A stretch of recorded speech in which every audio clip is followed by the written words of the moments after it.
I'm sorry to do this, but I have to. Can you hazard a guess how Chelsea are going to do this season? I think that's the beauty of when we sit here and try and analyse what on earth is going to come from Chelsea next season. And, you know, there's a lot of imponderables. It looks like Chelsea have been very vehemently collecting a specific type of player, this sort of nice attacking midfield wide player where people are very flexible and can sort of play anywhere along that attacking-ish area without being a proper centre forward. And obviously, in addition to Hazard, who was the most high-profile one, there's Marin, who's arrived, and Oscar from Brazil, who looks a very fascinating prospect.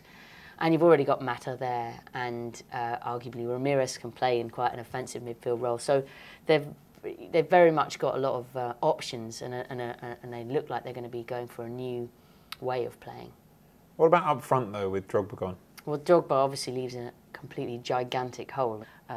The Torres question, despite his golden boots at the Euros, remains a slightly unanswered one. We don't know exactly the situation with Lukaku, and Daniel Sturridge isn't yet the totally convincing centre forward that's going to guarantee you 20, 25, 30 goals a season.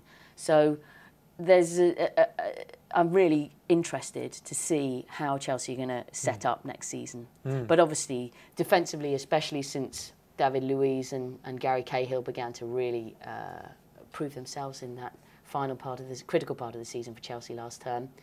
Is there going to be a shift as regards where John Terry fits into the scheme of things? I think it's one of the most fascinating challenges that Di Matteo has at Chelsea, because obviously we know with John Terry he's a more significant presence in the dressing room than just being what he is on the field. And personally, my opinion is that on the field he has been a diminishing force now for a little while.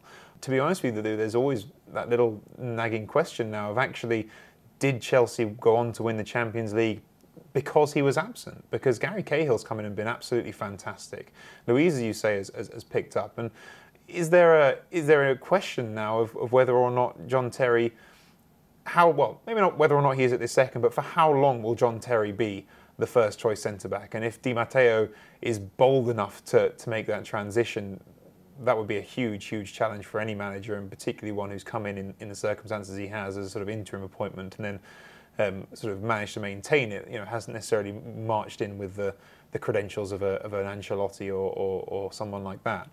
But I think the question more generally sort of needs to be put of, is Di Matteo ready for this job in the way that everyone thinks he is because of that Champions League run? Because actually, when you look at his league form with Chelsea, I think it was only 5 wins in 11 games. It wasn't an overwhelming pickup after he came in for Villas-Boas. Do you think, having actually won that Champions League, and obviously the emotion that they had at the end of last season, and got that big monkey off the back, if you like, that the Premier League now becomes more important? Because obviously over the last few seasons for Chelsea, there really has been that feeling that they really must win the Champions League to appease Abramovich. Does that emphasis shift again now? Is it a case that this season is really about re-establishing themselves at the very top of the Premier League? You would have thought so. And personally, I don't think they're ready to do that. I think the gap that's been created now between Manchester City and Manchester United and the rest is going to be too big to bridge in one season, even with players of the quality of Hazard coming in.